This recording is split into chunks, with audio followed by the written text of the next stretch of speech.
The decision-oriented evaluation approach was developed in the 1970s and is focused on use. Specifically, it was noted that many evaluations were not actually utilized after completion.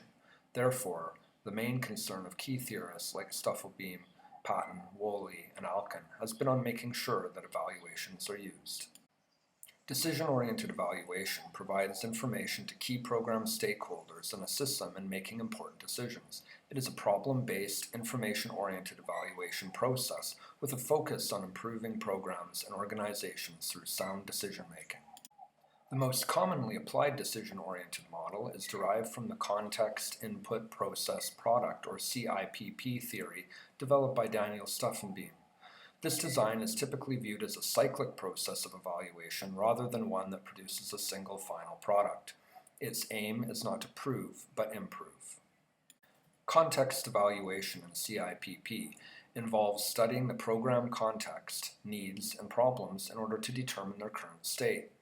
Context analysis is critical background information for sound decision-making. An example of a context evaluation question might be, what are the needs of different stakeholders? Input evaluation implies comparing alternative strategies and procedures for solving a dilemma, including an analysis of expected benefits and costs. It answers the question, how should it be done? An example of such an analysis question might be, what solutions are available and what are the relative strengths and weaknesses? Process evaluation monitors, documents, and assesses program activities. It is a phase for implementing decisions regarding program modifications. It includes analysis of how the program is realized and how deficiencies can be addressed.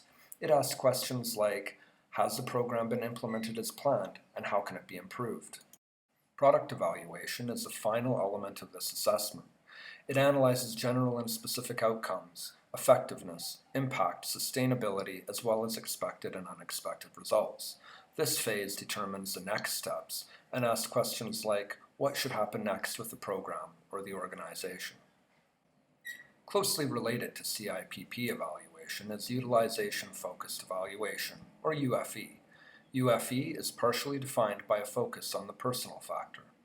This is because Patton noted that successful implementation of evaluation findings were dependent on key people in an organization who care enough about a decision to implement it successfully.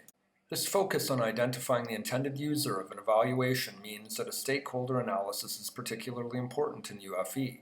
Ideally, an intended user is identified who has both an interest in the evaluation and also the political power to enable decision-making and implementation procedure. Of these two variables, interest in the evaluation is considered most important.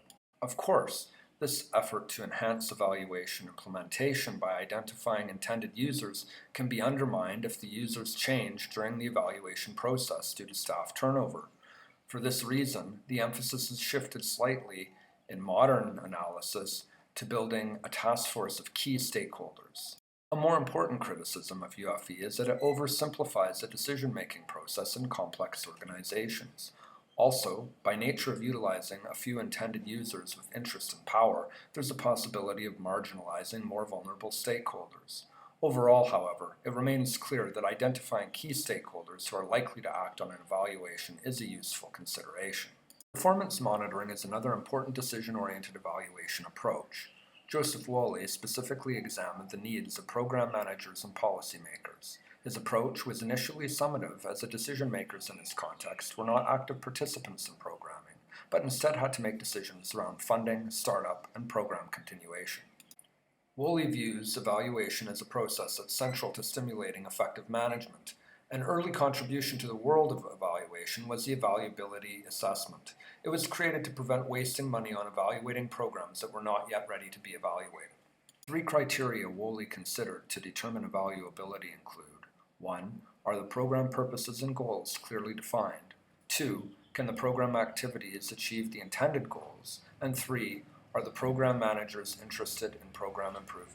Today, Woolley's more formative approach includes performance monitoring systems. These systems collect data continuously to compare program outcomes to prior or expected performance.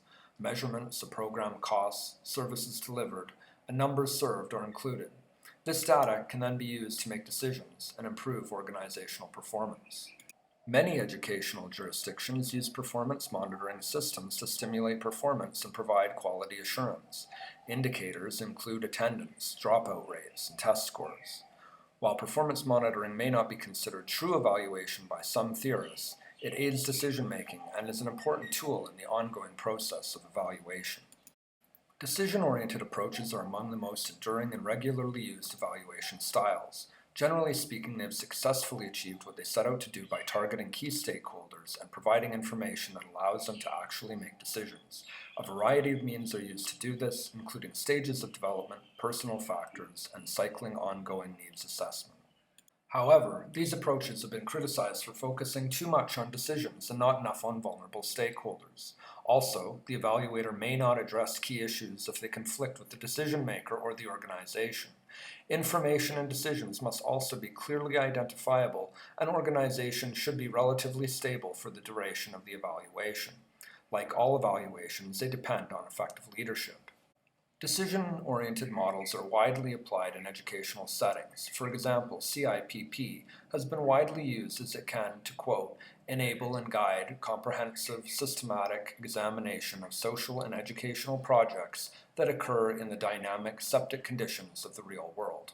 In conclusion, decision-oriented approaches have the ability to transcend the problem of producing evaluations that are never utilized or wasting resources on evaluating programs that are not ready to be evaluated.